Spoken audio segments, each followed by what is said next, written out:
Então, é o texto que fala do Êxodo.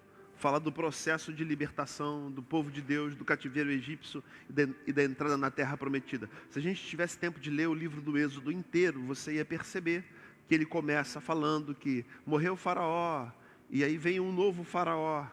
O povo de Deus que tinha descido de Canaã e que foi para o Egito por causa da fome, na época em que José era o governador do Egito, um hebreu foi colocado como governador do Egito, e o hebreu foi responsável pela salvação de todo mundo que perecia de fome. Houve uma grande crise mundial, uma grande fome, e Faraó tinha tido um sonho de 7 vacas gordas sendo devoradas por 7 vacas magras, e José interpretou o sonho, dizendo que as 7 vacas gordas eram 7 anos de bonança, mas que depois viriam 7 anos de escassez, e faltaria alimento no mundo inteiro, e que Faraó deveria construir silos, celeiros e ajuntar mantimento para que quando os 7 anos de escassez chegasse, o Egito se tornasse o grande provedor de todo mundo. E Faraó achou essa ideia muito inteligente e ligou os pontos e entendeu que tinha que colocar alguém para fazer isso. E coloca José, o hebreu, para ser governador do Egito. E José desempenha muito bem a função. Durante 7 anos ele armazena trigo, armazena todos os mantimentos, e quando vem os 7 anos de fome, o Egito se tornou o grande celeiro da humanidade, se tornou o grande provedor, e as pessoas vinham de todas as regiões, até o Oriente Médio, comprar mantimentos no Egito, que era o único lugar que tinha mantimento para exportar. Então, as taxas de exportação cresceram, eles tinham produto para mandar para o mundo inteiro, e se tornaram riquíssimos. Se tornaram economicamente a maior potência de então. E José foi muito considerado. A família dele toda desce para o Egito.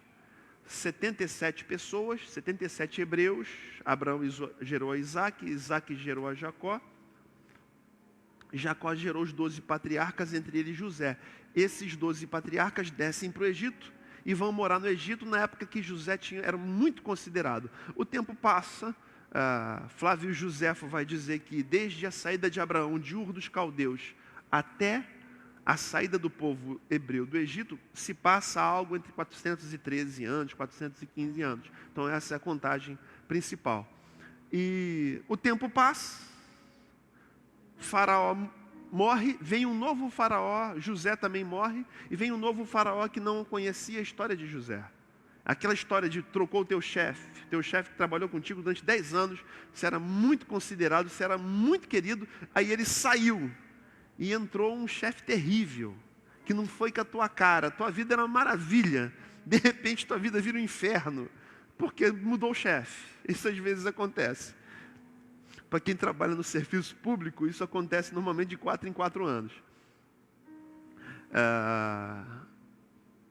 E aí o faraó que chega, estou tentando resumir a história para a gente conseguir entender o texto.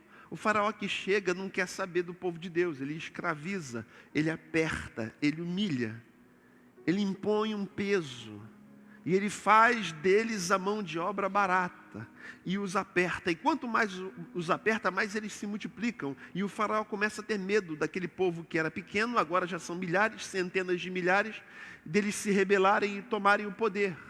Então ele dá uma ordem, está lá no capítulo 2 de Êxodo, estou tentando resumir o livro de Êxodo para chegar na travessia. No capítulo 2 ele dá uma ordem. Todos os meninos que nascerem, toda criança que nascer, sexo masculino, se for do sexo feminino pode viver, se for do sexo masculino vocês peguem e joguem no Nilo. E centenas de crianças morreram afogadas no Nilo, porque eram retiradas dos braços de suas mães e jogadas para morrerem no Nilo. Uma grande tragédia aconteceu.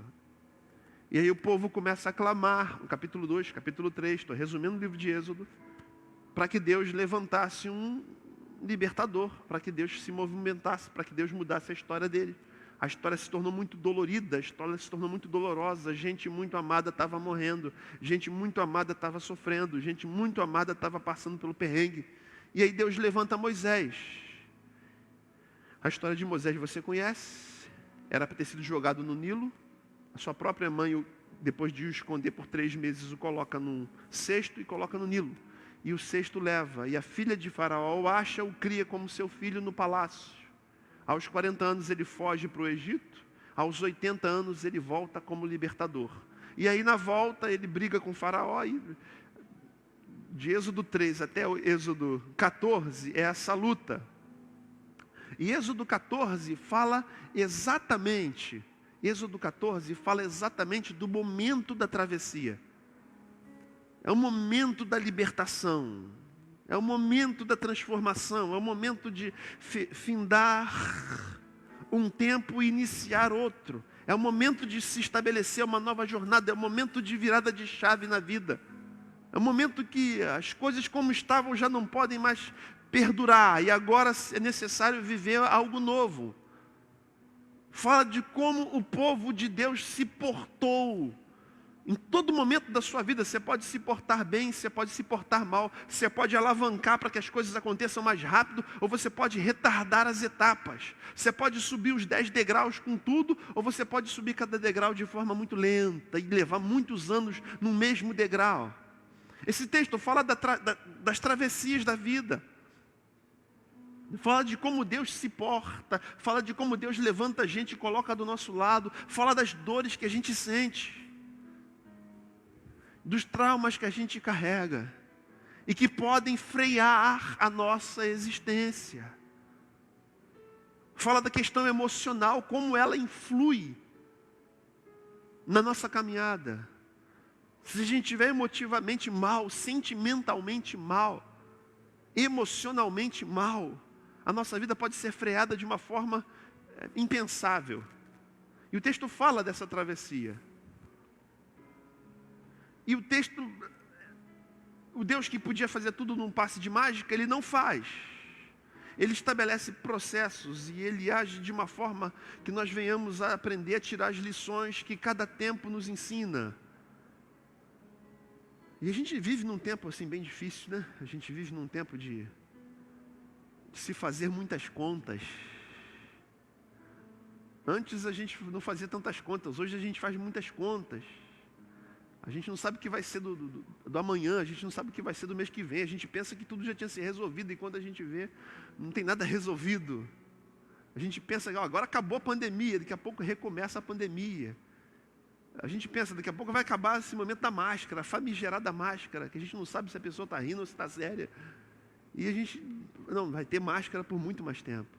Tem um site lá, irmão, que o calendário de quando você vai se vacinar. Não sei se você já viu esse site, está lá na internet. Aí você entra e responde questionário. Tem comorbidade? Não. Tem quantos anos? 43.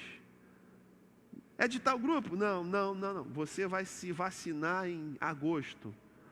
Pô, aí tu faz a conta, né? Caramba, né? Ainda falta um tempinho. Queria ser mais velho para poder me vacinar primeiro. Aí você olha para aquilo, você fica fazendo as conjecturas. Não tem como fazer muito plano. A vida mudou. Ou a gente para e chora, ou a gente decide andar. E esse texto fala exatamente sobre isso. Fala que eles tinham entrado numa jornada de mudança e no meio do caminho acontece um problema.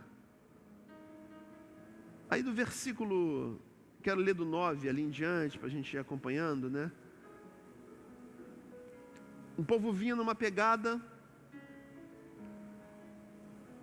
Versículo 8, só para a gente...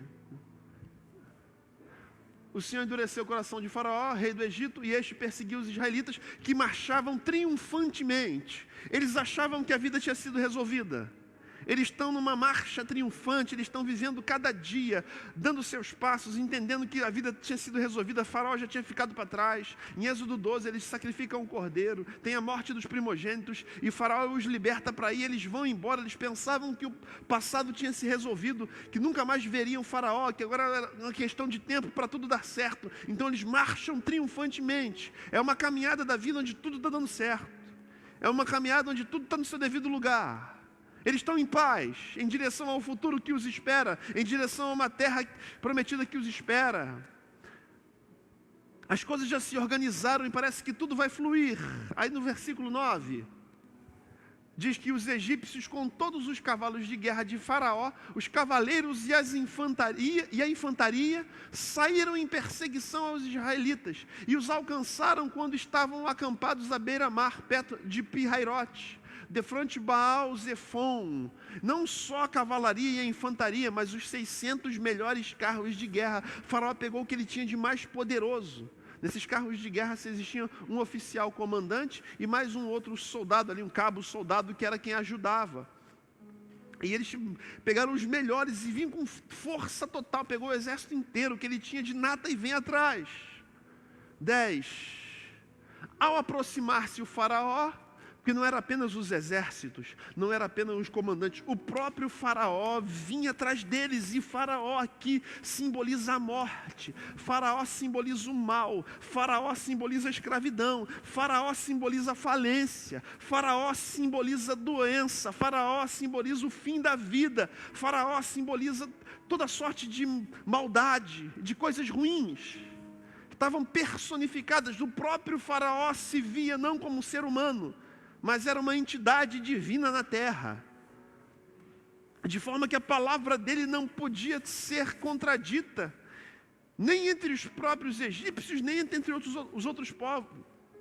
E vem Faraó, essa figura arrogante, tosca, má, e os persegue, e está atrás deles. Tudo que simboliza o mal vinha atrás dele e os acompanhava de perto. E aproximar-se o faraó, os israelitas olharam e avistaram os egípcios, e eles achavam que aquele problema já tinha se resolvido. Os egípcios que marchavam na direção deles e aterrorizados, clamaram ao Senhor. Então o terror lhes domina a alma, o medo excessivo lhes domina o coração. Eles olham para trás e eles clamam a Deus, porque todo mundo, quando passa por um momento de muita angústia, clama a Deus.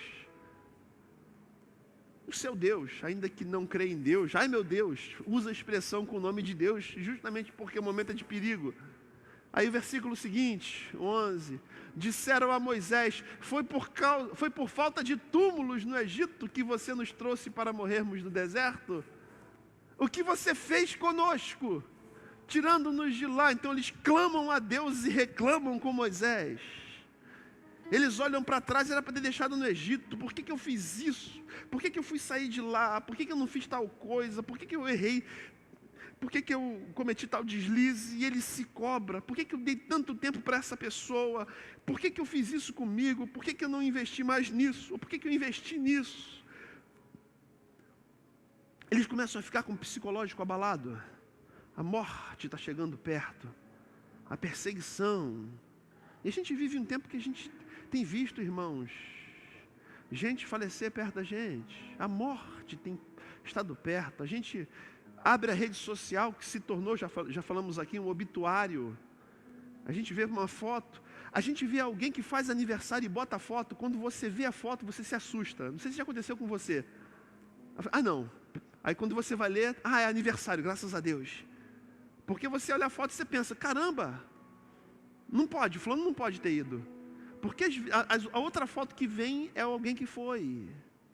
Acho que a gente nunca viveu tão perto de um momento de tantas partidas.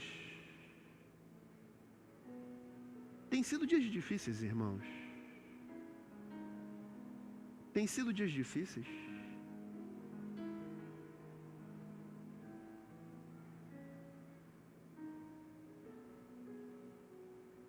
Para a gente que é pastor tem sido difícil.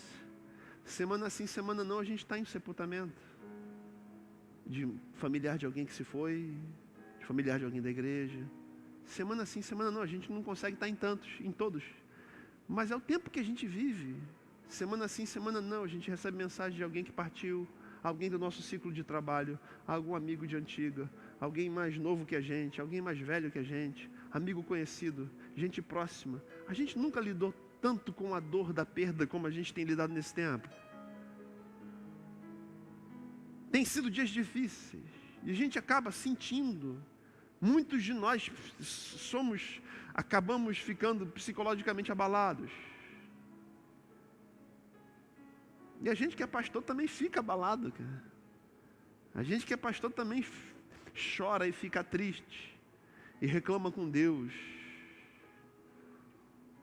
Aqui é característica clara de gente que começou a ser sequestrado pelo passado. Chegou o perigo. Por que eu não fiz? A culpa tomando.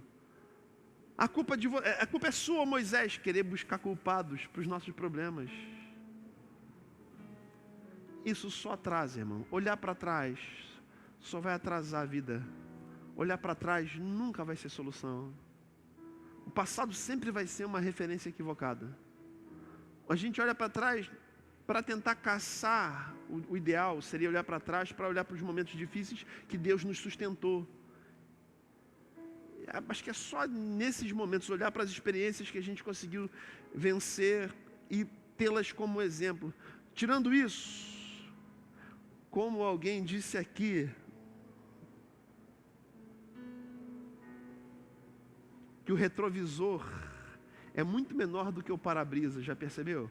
O para-brisa é maior, o retrovisor é menor. Você tem que gastar mais tempo olhando para frente do que olhando para trás. Eu desconfio que foi eu que disse isso aqui. Mas alguém disse isso aqui. Eu ouvi de alguma coisa que eu li, ou alguma coisa que eu ouvi, ou alguma coisa que eu vi. O passado sempre vai bater a porta para te dizer que não era para você ter feito o que você fez, que era para você ter continuado onde você estava, não era para você ter aceitado a mudança. Não tem como viver sem mudar. Perigo chegou, e agora? Essa travessia é a história da nossa vida. Que às vezes está tudo bem, você está marchando triunfantemente, de repente, no momento seguinte, vem um problema que você não esperava e te acompanha de perto. O faraó se aproxima. E aí, emocionalmente, você se abala, e se você estiver desregulado emocionalmente, as outras áreas sofrem. E eles clamam a Deus, desenvolvem a espiritualidade ao mesmo tempo que acusam Moisés. Foi por falta de túmulo que tu nos tiraste do Egito? Não, cara, vocês pediram a Deus para mudar de vida. Mudar de vida demanda enfrentar os inimigos. Mudar de vida demanda se levantar do lugar de onde você está sentado. Mudar de vida demanda encarar a vida. Faz parte do processo tudo que vocês estão vivendo. Vocês queriam que Deus se manifestasse, Deus se manifestou. E agora vocês têm que enfrentar os seus fantasmas, enfrentar o seu passado, enfrentar os faraós que vão se levantar, e enfrentar os seus medos. Medo de falir, medo de perder, medo de se ferir, medo do que vai vir. A gente preferia ficar no Egito como escravo, uma vida de escravidão. Não, encare a vida. Você nos trouxe para morrermos no deserto? O que fez conosco, tirando-nos de lá? 12. Já lhe tínhamos dito, deixe-nos em paz, seremos escravos dos egípcios. Não tem como viver em paz sendo escravo. Não tem como viver em paz não vivendo o que Deus tem para você. E o que Deus tem para você vai demandar de você se levantar e encarar os seus medos, olhar para frente, transitar por territórios novos, viver coisas novas, deixar o passado, não desmontar a primeira notícia ruim que chega, entender que é Deus quem conduz, parar de culpar os outros o tempo inteiro. Moisés, a culpa é sua. Não, pastor, estou vivendo isso porque meu pai foi um péssimo pai. Eu estou vivendo isso porque é culpa da minha mãe. Eu estou vivendo isso porque eu fui abusado moralmente. Eu fui abusada quando pequena. Isso acabou com a minha vida. Não, eu já passei por situações. Disseram mentiras a meu respeito. Até quando você não vai virar o disco? Até quando o teu discurso vai ser de buscar culpados para viver o que vive? É o que ele está dizendo. O que Deus está ensinando aqui para esse povo? Pare de olhar para trás.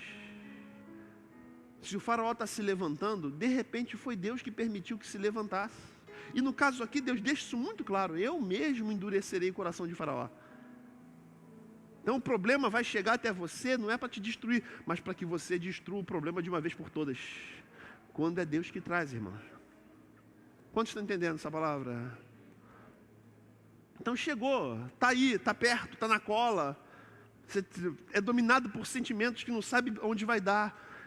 Irmão, se Deus está contigo, Deus é maior. Tempo de parar de olhar para trás. Tempo de parar de olhar para trás.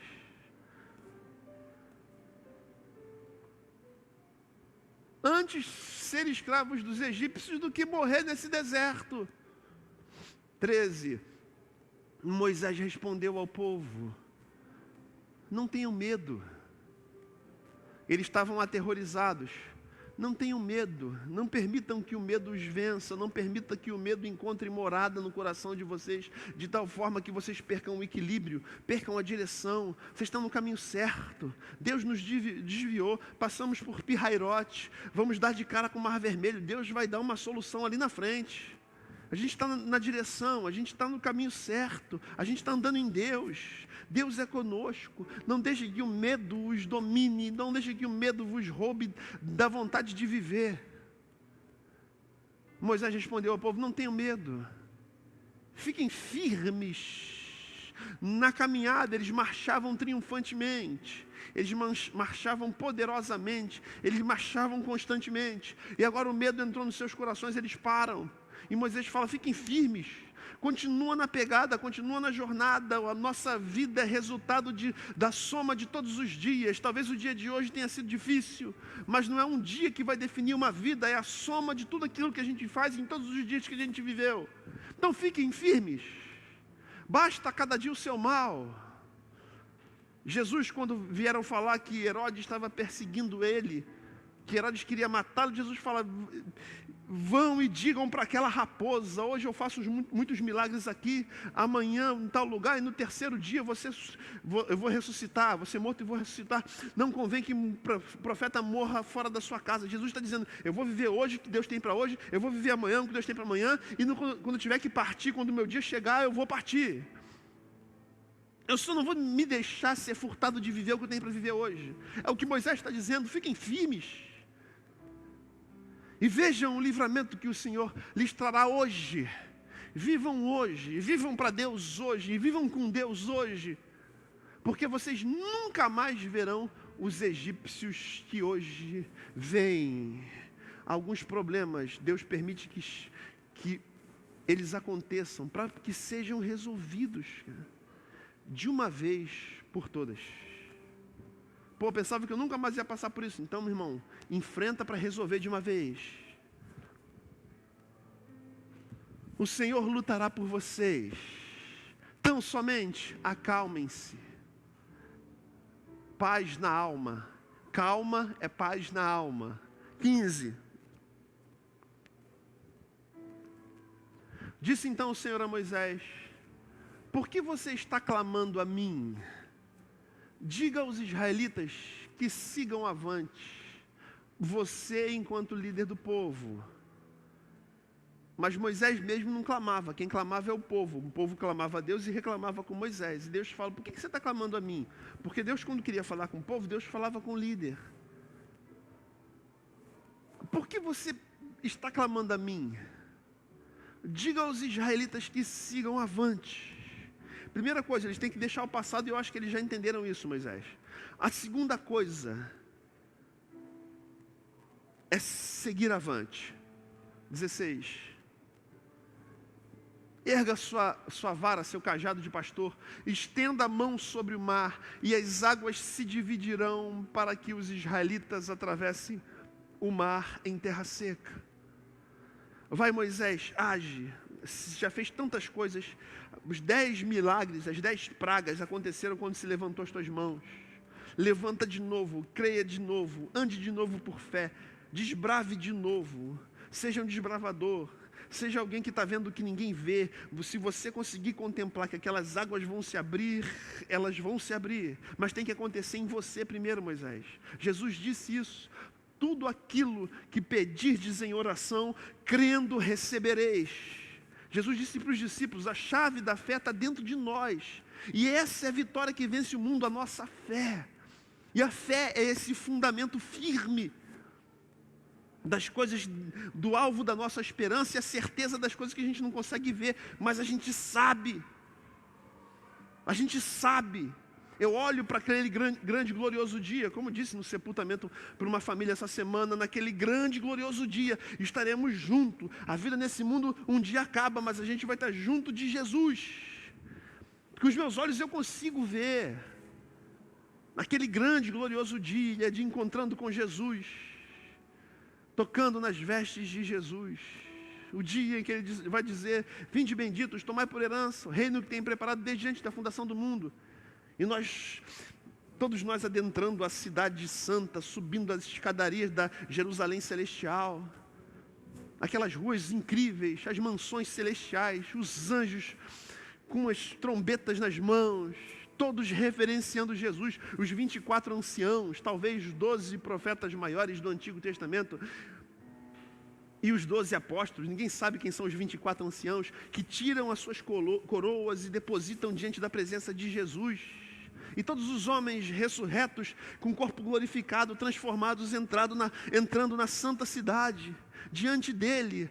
Zacarias diz que virão de todas as nações e o adorarão.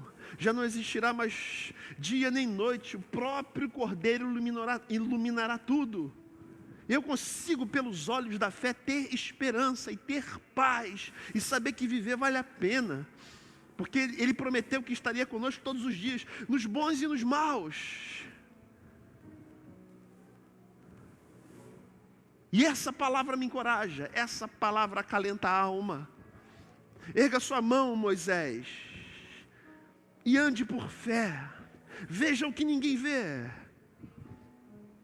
Me lembro quando entramos aqui pela primeira vez para a reforma, já contei essa história, que eu olhei e falei, meu Deus do céu, o lugar todo destruído.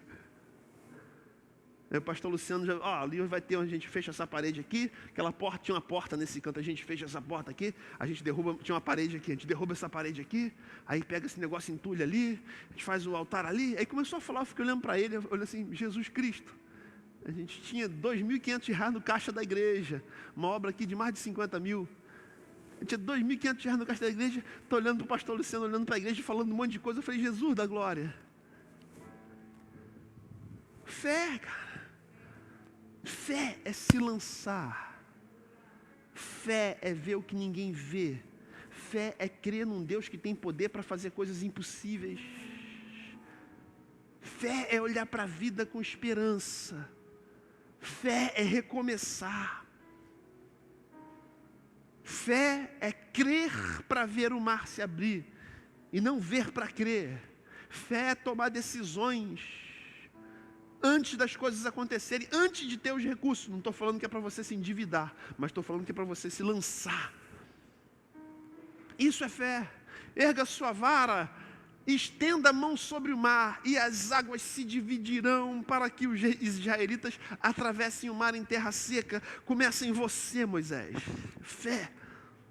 Fé para se lançar.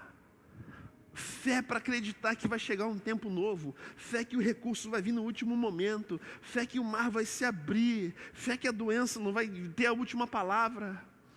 Fé que as coisas vão se ajustar. Fé que aquele que te persegue vai cair e vai ficar para trás.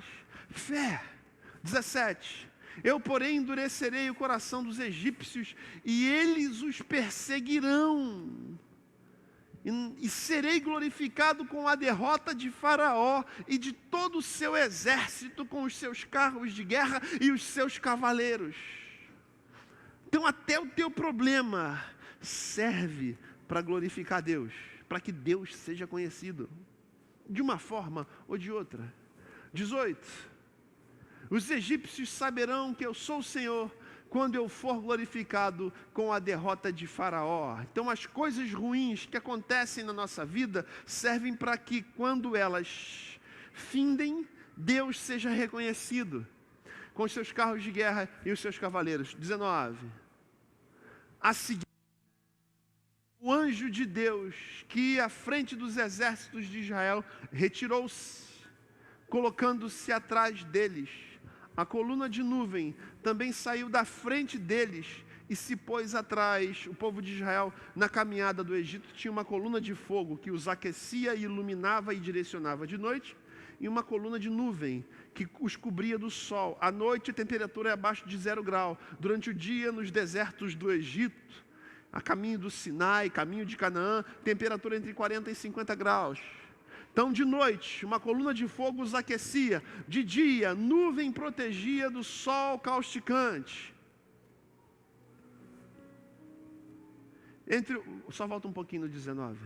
A coluna de nuvem também saiu da frente deles e se pôs atrás. É Deus movendo luz, Deus movendo fogo, Deus movendo nuvem, Deus movendo sobrenatural para guardar o seu povo, que decidiu caminhar. E Deus só faz isso depois que a gente decide caminhar.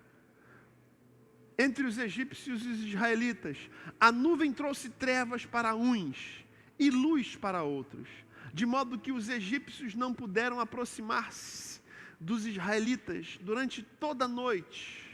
Então Deus os guardou, eles estavam muito próximos, o inimigo às vezes chega próximo, aí Deus vem, embaralha a cabeça deles, Deus confunde, Deus levanta nuvem, Deus se move em favor do seu povo. 21.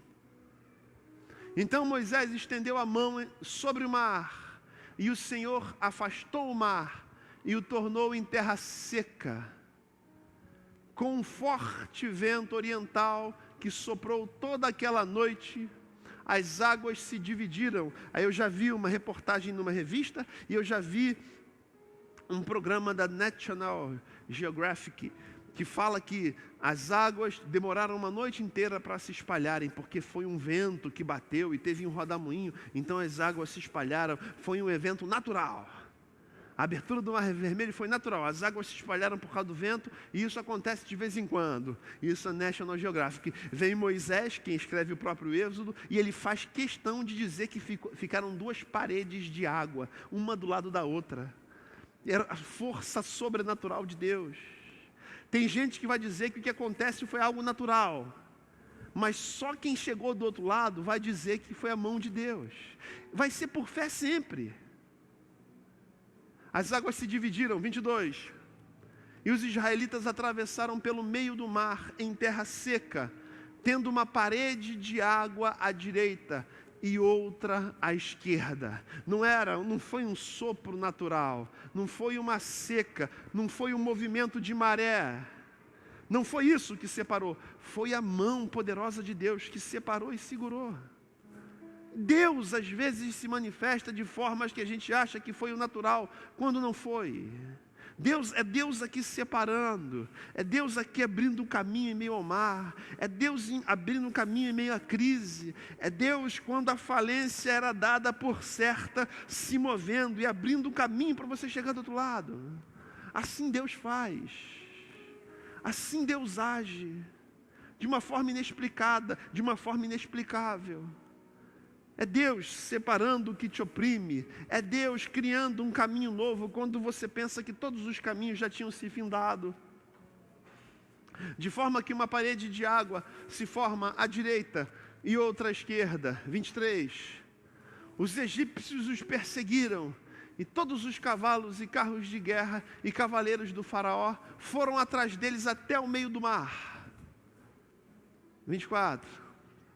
No fim da madrugada, do alto da coluna de fogo e de nuvem, o Senhor viu o exército dos egípcios e os pôs em confusão. É gente que armou contra você, é gente que preparou cilada contra você, é gente que fez tramóia, que botou arapuca, fez armadilha, falou mal de você, fez fofoca, te caluniou, te difamou, e achou que tinha acabado contigo, e Deus está só olhando. E a Bíblia diz: não vos vingueis a vós mesmos, mas dai lugar à ira dele. Deixa ele ser o teu advogado, deixa ele ser o teu professor, não se defenda. Lamentações capítulo 3 fala disso. É melhor colocar a boca no pó, é melhor sofrer em segredo, é melhor ser tomado por injustiçado É melhor deixar que Deus haja do que fazer justiça com as próprias mãos. E aqui o povo de Deus, ao invés de brigar, só caminha. Enquanto caminha, Deus vai agindo. Até porque eles não sabiam brigar, eles não sabiam pegar a espada. Às vezes você não tem mais que brigar, não tem mais que discutir, não tem mais que apontar, não tem mais que ferir, não tem mais que machucar. A única coisa que você tem que fazer é continuar caminhando e deixar Deus fazer as outras coisas. E aqui eles deixam. Essas crianças estão que estão, né? Eu vou voltar com essa sala lá para o fim, porque tá que tá. Mas se a gente destroca a sala, bota a criançada lá no fundo de novo. No fim da madrugada, do alto da coluna de fogo e de nuvem, o Senhor viu o exército dos egípcios e o pôs em confusão. Então, aquele que vem contra tudo, contra a tua vida, você não se defende. Você deixa que o próprio Deus seja o seu defensor. Você não ataca, você só clama e deixa que Ele age. E Ele age. Você tem que orar para Deus abençoar quem te persegue. O Evangelho fala isso. Ouviu o que foi dito aos antigos, olho por olho, dente por dente. Se te bater, bateu, levou. Eu, porém, vos digo, Jesus diz, orem pelos que vos perseguem, abençoem os que te amaldiçoam. Fazendo isso, vocês vão ser filhos de Deus. O Evangelho, irmãos, é contra a cultura. O Evangelho é contra o mundo. Te fechou, você quer botar, você quer jogar o carro em cima. No Evangelho te fechou, você fala, vai abençoado, vai que Deus te proteja, que Deus te guarde, que Deus alivie o teu pé, que Deus te dê longos dias de vida. Você quer falar outra parada, mas você fala por causa do Evangelho. O Evangelho te ensina a ser diferente. Você quer um mundo melhor, você quer um mundo de paz, você precisa ser um semeador de paz, e não um incendiador e provocador de guerras. Fez que Deus trabalhando, fez que a roda dos seus carros começassem a soltar-se, de forma que tinham dificuldade em conduzi-los. E os egípcios gritaram, vamos fugir dos israelitas. O Senhor está lutando por eles contra o Egito. É Deus do lado deles. Chega uma hora que não tem mais como te perseguir, cara. Chega uma hora que percebem que você é de Deus, que é uma coisa diferente em você. Há uma energia. Tem uma pessoa que a gente está se relacionando, assim, né? Se conheceu, eu e o pastor Mateus, no nosso ciclo assim, de amizade, uma pessoa do bem. Ela é de uma outra religião, mas a gente trata com muito amor, com muito carinho, sem nenhum tipo de preconceito. É de uma religião diferente, cara. Deus nos conectou, mas é que amar essa pessoa, mas ela tem as coisas da religião dela, e ela vira para mim e fala assim, nossa, você tem um espírito de luz em você, vocês têm uma aura positiva. Eu falei, rapaz, queria saber que espírito é esse. É o Espírito de Deus, cara, só tem um espírito aqui, cara. Na verdade são dois, né? O Espírito de Deus e o meu Espírito, né? E o Espírito de Deus testifica junto ao meu Espírito que eu sou filho de Deus, Romanos 8, 28. E eu vou enfiar o dedo na cara do cara para falar um monte de coisa? Nada, cara. É isso aí, irmão, estamos juntos. Deixa as nossas auras se cruzarem. Deixa o Espírito de luz que habita aqui falar contigo. Eu vou espantar quem Deus está trazendo, irmão. Eu vou ficar apontando, empurrando minha fé goela abaixo dos outros? Não. É no dia a dia que a gente vai mostrar quem a gente é em Deus. Você fica dando uma de super crente, para apontar que todo mundo vai para o inferno. Gente, ser de Deus não é isso. Ser de Deus é viver em paz com todos. E fazer com que as pessoas vejam Jesus em nós, ainda que elas não entendam direito. Com o tempo vão entender. Vão pensar que é aura. Vamos pensar que é um espírito evoluído, que é alguma coisa nesse sentido. Que pensem. Que pensem. No fundo é Deus. Chega uma hora que não tem mais como resistir. Porque o próprio Deus é que age. Aí eles chegam a uma conclusão, os egípcios gritaram, vamos fugir dos israelitas. O Senhor está lutando por eles contra o Egito. A gente é muito mais forte e não consegue vencê-los. Porque o próprio Deus era na vida deles, cara. Entenda isso. Por que já tentaram te derrubar tantas vezes e não conseguiram? Porque é Deus que está em você, cara. É Deus que te mantém de pé. É Deus que insiste em dizer, eu te amo, a situação está difícil, mas eu é que te mantém de pé. Eu que tenho provido na tua vida, eu que tenho te sustentado. Eu que tenho deixado que você não entre na piração. Como há uns anos atrás, fazendo um sepultamento, uma mãe dizendo, eu não sei o que vai ser da minha vida acabou, meu filho morreu, minha vida acabou. Não tem mais motivo para viver. Mas ela tinha outros 2 filhos. E eu falei para ela, e fulano? Não são teus filhos? Ah, são.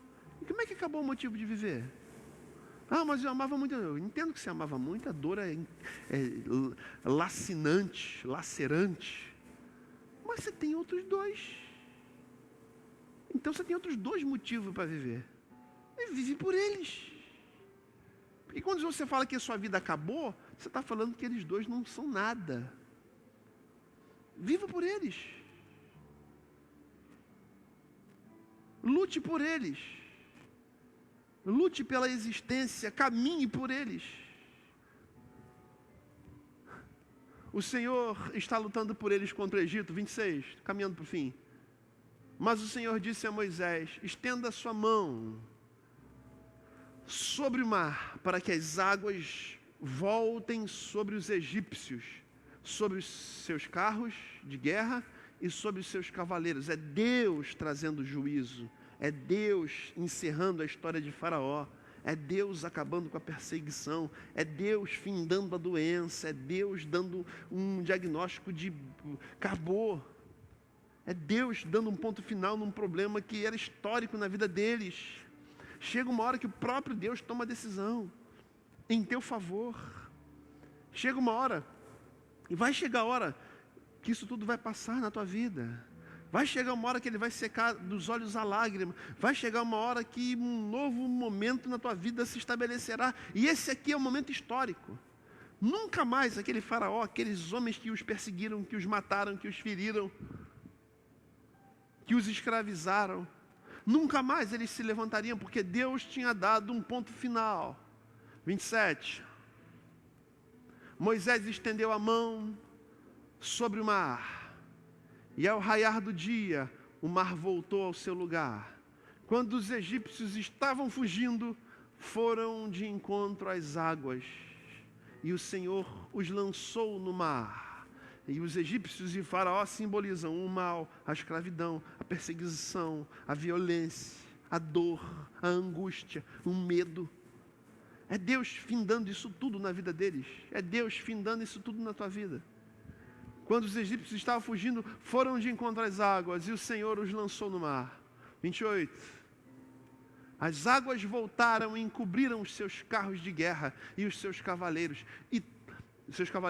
Todo o exército de Faraó que vinha perseguindo os israelitas, mar adentro, ninguém sobreviveu. Juízo de Deus.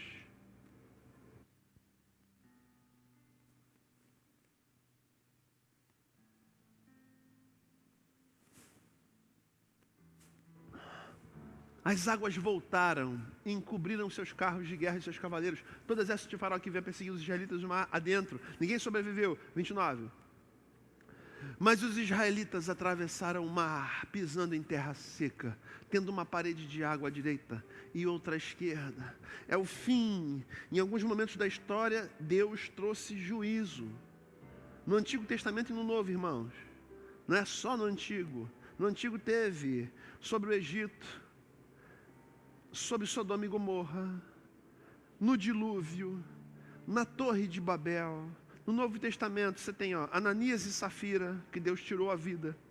Você tem Herodes, que tinha mandado matar Tiago, e foi aclamado como Deus em praça pública. Faz um discurso e as pessoas dizem, voz de Deus e não de homem. No mesmo momento, ele falece. Você vê Deus, em alguns momentos, exercendo juízo. Deus pesando a mão, Deus fazendo justiça. Não é todo o tempo, mas quando Ele vem para fazer, ninguém o segura.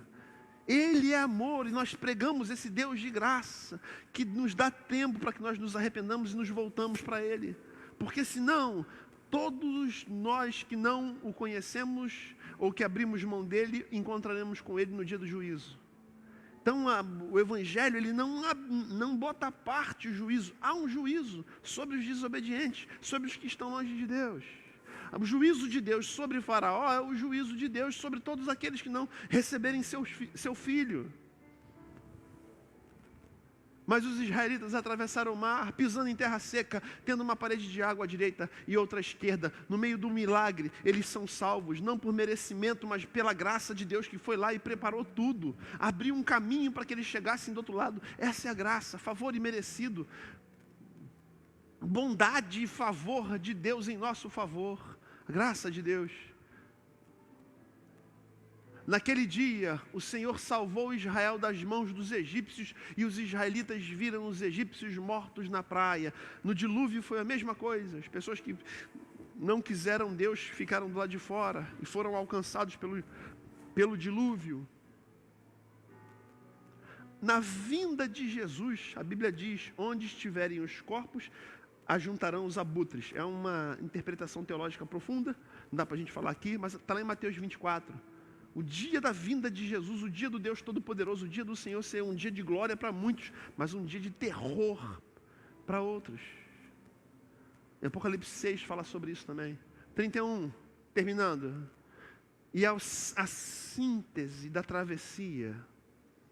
E esse texto é a história da travessia. A síntese é o último versículo do texto. Israel viu o grande poder do Senhor contra os egípcios. Temeu o Senhor e pôs nele a sua confiança, como também em Moisés, seu servo. Eles terminam a travessia. A gente não tem tempo de ler aqui o capítulo 15, que Miriam celebra, canta, e todos celebram e cantam. O pós-travessia. A nossa vida é uma travessia. A gente está vivendo um tempo de travessia. A gente está atravessando um momento muito difícil da humanidade. Um momento de luta. Para uns, um momento de choro. Tem gente enlutada em nosso meio, que perdeu gente muito amada em pouco tempo. Tem gente que ainda sente e vai sentir por muito tempo. E a gente lida com essas dores todo dia. A gente vive essa travessia. Mas duas coisas ficam claras para a gente nesse texto. Em primeiro lugar, a gente não pode ficar olhando para trás o tempo inteiro. Em segundo lugar, a gente precisa tomar a decisão de seguir adiante. As duas coisas que ficam muito claras nesse texto. Deixar o passado e caminhar em direção ao futuro. Deixar o passado e viver o que Deus tem para você no futuro. Na travessia, Deus se manifesta. Na travessia vai ter momento de desespero? Vai. Mas vai ter momento de tomar decisão, de olhar para frente e de andar para frente. O que meu povo está clamando? Está na hora de marchar. Está na hora de andar. Está na hora de se posicionar. Moisés, a você cabe levantar as mãos e o mar vai se abrir. Então creia.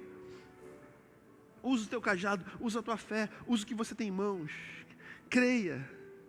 A tua fé é a vitória que vence o mundo. Por muitas vezes na tua vida, a tua fé foi que te salvou. Continue com ela. Talvez seja algo abstrato que você tem, mas esse abstrato, porque não se pode mensurar a fé, não se pode pegar a fé, não se pode engarrafar a fé, não se pode enclausurá-la. Mas ela está em você. E ela vai te levar a acreditar num futuro melhor, vai te levar a agir, esperando o reagir de Deus. Ela vai te impulsionar para a vida. De forma que fica duas lições bem claras nesse texto. Primeiro, para de olhar para trás. O que passou, passou.